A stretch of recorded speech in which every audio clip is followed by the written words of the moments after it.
Hello friends, कैसे हो सब। उम्मीद है कि सब अच्छे खुश में स्वस्थ होंगे, अच्छे से पढ़ रहे होंगे। तो हमारा नेक्स्ट क्वेश्चन है क्वेश्चन नंबर 41। यहाँ देखिए, if L1 M1 N1 and L2 M2 N2 are directions cosines of the two lines inclined to each other at an angle theta, then the directions cosines of the external bisector of the angle between the lines are। तो इसका direct formula होता है, इसकी एक property है, ठीक है। तो ऑप्शन नंबर इसका बी करेक्ट है, L1 minus L2 M1 minus M2 N1 minus N2, ठीक है। ऊपर यहाँ देखिए दोनों में सेम है, बट यहाँ 2 साइन थीटा बाई 2 होता है, 2 sine theta by 2, 2 sine theta by 2, ठीक है। नेक्स्ट क्वेश्चन लेते हैं। द स्ट्रेट लाइन इतना मीट्स द प्लेन इतना। देखिए, एक लाइन की इक्वेशन दे दी गई, एक हमारे पास लाइन की इक्वेशन है, एक मेरे पास प्लेन की इक्वेशन है।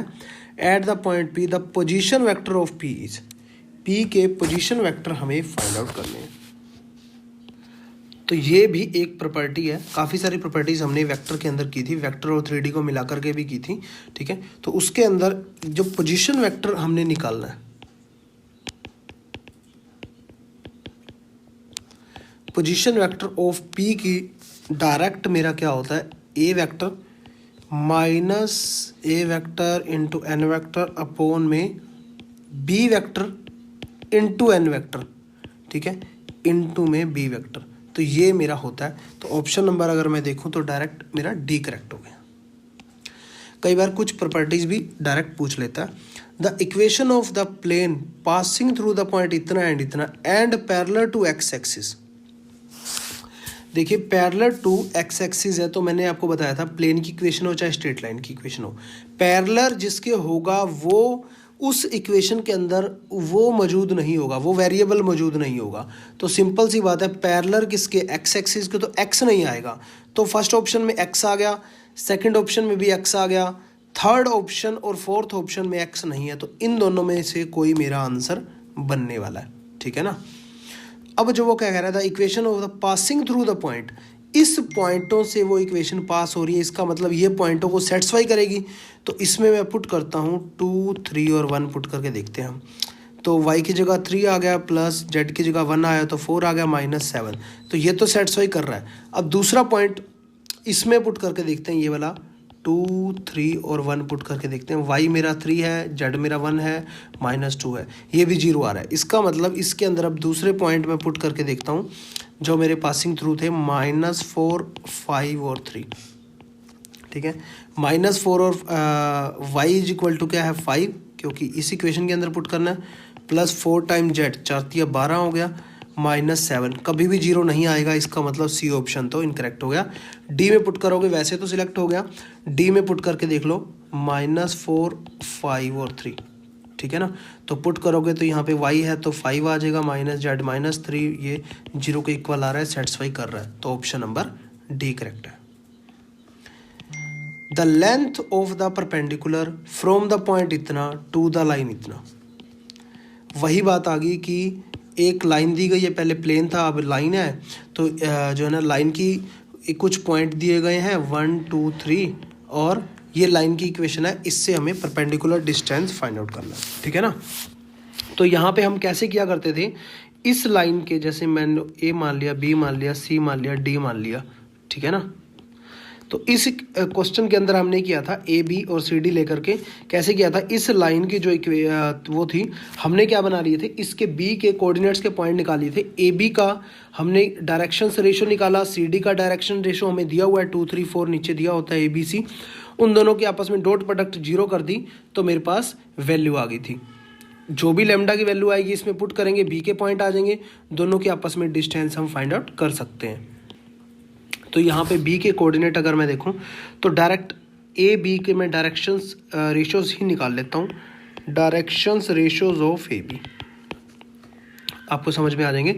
बी के कोऑर्डिनेट्स में यहाँ पे लिख देता हूँ। तो यहाँ पे बी के कोऑर्डिनेट्स, इसको जब मैं लेमडा के इक्वल रखूँगा तो 3 लेमडा + 6 आ जाएगा, 2 लेमडा + 7 आ जाएगा, -2 लेमडा + 7 आ जाएगा, ठीक है। ए बी के डायरेक्शन रेशोज क्या बनेंगे, 3 लेमडा + 6 -1, और यहाँ पे 2 लेमडा + 7 -2, और बनेंगे -2 लेमडा + 7 -3, ठीक है। Directions ratios of C D की अगर मैं देखूँ तो दिए हुए हैं 3, 2 और -2, इन दोनों को आपस में मल्टीप्लाई करवाऊँगा तो क्या आ जाएगा 3 लेमडा प्लस 5 इंटू में 3 से मल्टीप्लाई होगा, है ना, और यहाँ से 2 से मल्टीप्लाई होगा 2 लेमडा प्लस 5 और -2 से मल्टीप्लाई होगा -2 lambda plus 4 is equal to क्या 0 रखेंगे क्योंकि परपेंडिकुलर है, तो लेमडा की वैल्यू यहाँ से मेरे पास आ जाएगी -1, ठीक है। लेमडा की वैल्यू -1 आ गई, तो अब बी के कोऑर्डिनेट्स मेरे निकल आएंगे, तो ए के कोऑर्डिनेट्स मेरे को पहले से ही पता है 1, 2, 3, और यहाँ पे बी के कोऑर्डिनेट्स लेमडा की वैल्यू 1 पुट की तो यहाँ से मेरे आ गया, सॉरी -1 पुट की तो 3 आ गया, 5 आ गया और 9 आ गया। तो ए बी का डिस्टेंस फार्मूला लगा देंगे, 4 आ जाएगा और यहाँ पे 9 आ जाएगा और 36 और 49 49 तो 7 आ गया, ठीक है ना। इसमें तो कुछ करना ही नहीं था, बहुत बार ये क्वेश्चन तो कर चुके हैं, ऑप्शन नंबर सी करेक्ट हो गया। नेक्स्ट क्वेश्चन देखिए, if L1 M1 N1 L2 M2 N2 are directions cosines of two line and theta is the angle between them, ठीक है। तो ये इसमें तो कुछ करना ही नहीं है क्योंकि हमें पता है कोस थीटा एंगल निकालने का फॉर्मूला क्या होता है जब डायरेक्शंस कोसाइंस दिए हों किसी भी प्लेन के हों, ठीक है। तो यहाँ पे होता है L1 L2 plus M1 M2 plus N1 N2 upon में क्या होता है L1 का स्क्वायर M1 का स्क्वायर N1 का स्क्वायर L2 का स्क्वायर प्लस M2 का स्क्वायर N2 का स्क्वायर। अब आप बोलोगे ये आंसर आना चाहिए था, तो इसका मतलब ये आंसर होना चाहिए था ऑप्शन नंबर सी, बट ये डायरेक्शंस कोसाइंस है तो हमें पता है डायरेक्शंस कोसाइंस क्या होते हैं, L is equal to cos alpha हम लेते थे, ठीक है ना, cos alpha, M is equal to cos beta, N is equal to cos gamma, और यहाँ पे L square plus M square plus N square क्या होता था 1 होता था, तो ये डायरेक्ट मेरा क्या आ जाएगा cos theta is equal to L1 L2 plus M1 M2 plus N1 N2, नीचे तो 1 ही होगा सारा, तो ऑप्शन नंबर मेरा डी करेक्ट हो गया। झारखंड टीजीटी 2017 में क्वेश्चन आया हुआ है। नेक्स्ट क्वेश्चन भी झारखंड के अंदर आया हुआ है। आप ये मत सोचिए कि हम पीजीटी की तैयारी कर रहे हैं तो टीजीटी वाले क्वेश्चन नहीं करने, और टीजीटी वाले ये मत सोचें कि टीजीटी की तैयारी कर रहे हैं तो पीजीटी वाले क्वेश्चन नहीं करने, क्योंकि +1 +2 के क्वेश्चन कहीं भी आ रहे हैं, चाहे वो IIT JEE मेंस के अंदर आ रहे हैं, वो आपको करने हैं, ठीक है। तो मतलब हमें सिलेबस देखना है कि किस चैप्टर में से आ रहे हैं, वो चैप्टर हमें करना है कि नहीं करना, ठीक है। उसके लिए मैंने अलग से वीडियो बनाई हुई है, वो देख लेना, उसमें आपको समझ में आ जाएगा, एग्जाम पैटर्न के अंदर देख लेना। नेक्स्ट देखिए, the angle between the plane इतना एंड इतना, तो यहाँ देखिए क्या है, एंगल बिटवीन द प्लेन, इस प्लेन और इस प्लेन में एंगल है यार, इसमें तो कुछ करना भी नहीं है। कोस थीटा एंगल, इसका कोफिशिएंट 2 है, उसका कोफिशिएंट कितना है 1 है, 2 × 1, इसका कोफिशिएंट -1 है, उसका कोफिशिएंट 1 है, इसका कोफिशिएंट 1 है, इसका कोफिशिएंट 2 है, और नीचे ए का स्क्वायर, बी का स्क्वायर, सी का स्क्वायर, मतलब A1 स्क्वायर 2 दूनी 4 1 5 1, और उस यहाँ भी क्या होगा 1 + 1 + 4, यहाँ तो कुछ करना ही नहीं था। कोस थीटा ऊपर देखिए 2 और 2 4 4 - 1 3 आ गया, और नीचे यहाँ पे हो गया मेरा 6, तो यहाँ पे आ गया 1/2। थीटा कोस थीटा 1/2 कब होता है 60 डिग्री पे, तो π/3 आ गया, ठीक है। नेक्स्ट क्वेश्चन देखते हैं, the Z intercept of the plane whose equation is इतना। अब इंटरसेप्ट फॉर्म मैंने आपको करवाई थी 3D के अंदर, x/a + y/b + z/c = 1, ये इंटरसेप्ट फॉर्म थी। अब उसने जेड इंटरसेप्ट पूछा हुआ है, जेड इंटरसेप्ट क्या होगा c होगा, मतलब मुझे c फाइंड आउट करना है। तो यहाँ पे चुपचाप क्या करो, x - 3y + 2z = -9 हो जाएगा, x/-9 - 3y/-9 + 2z/-9 = 1 हो जाएगा। हमें बाकियों का कुछ देखना ही नहीं है। वैसे तो आप ऐसा कर सकते हो, -y/में ये आ जाएगा -3/3, और यहाँ पे हो जाएगा z/-9/t -9/2 मेरा आंसर आ गया। और अगर मैं देखूँ तो ऑप्शन नंबर सी करेक्ट हो गया। यहाँ पे माइनस का नहीं, गलती होगी छोटी सी, क्योंकि = 9 दिया हुआ था, तो यहाँ पे मुझे लगा 9 इधर है, तो प्लस का 9 ही आएगा, तो प्लस के ही आएंगे सारे, तो यहाँ पे कोई प्रॉब्लम नहीं है, प्लस का 9/2 ऑप्शन नंबर सी करेक्ट है। नेक्स्ट क्वेश्चन देख लीजिए, KVS TGT दिसंबर 2017 के अंदर क्वेश्चन आया हुआ है। If the pair of the straight line इतना एंड लाइन इतना आर कॉन्ग्रुएंट।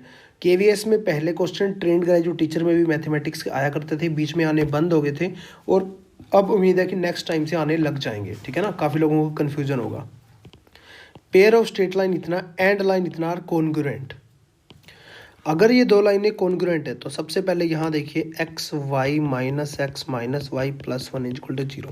तो यहाँ से अगर मैं x कॉमन लूँ तो y -1 बन रहा है और यहाँ पे माइनस कॉमन लूँ तो y -1 इक्वल टू 0।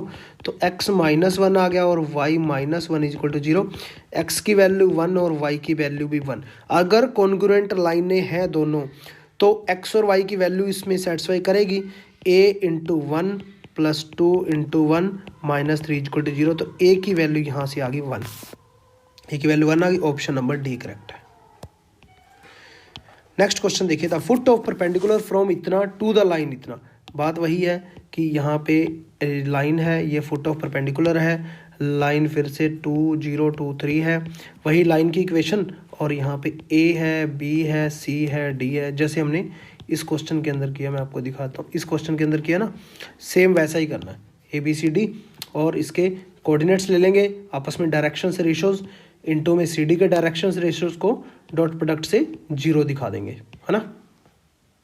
तो यहाँ पे इसके डायरेक्शन रेशियोज में ले रहा हूँ, तो यहाँ पे इज इक्वल टू इसको लेमडा रखेंगे तो आएगा मेरा 5 lambda minus 3, 2 lambda plus 1, 3 lambda minus 4 और सी डी के डायरेक्शन रेशियो दिए हुए हैं 5, 2 और 3। तो इसको मल्टीप्लाई कर देंगे, 5 को करेंगे तो डायरेक्शन रेशियोज ए बी के निकालेंगे तो 5 लेमडा माइनस 3 माइनस 0 हो जाएगा, तो 5 लेमडा माइनस 3 ही रहेगा। 2 के साथ मल्टीप्लाई होगा तो यहाँ देखिए लेमडा 2 लेमडा प्लस 1 है, माइनस 2 हो जाएगा तो क्या आ जाएगा 2 लेमडा प्लस 1 माइनस 2।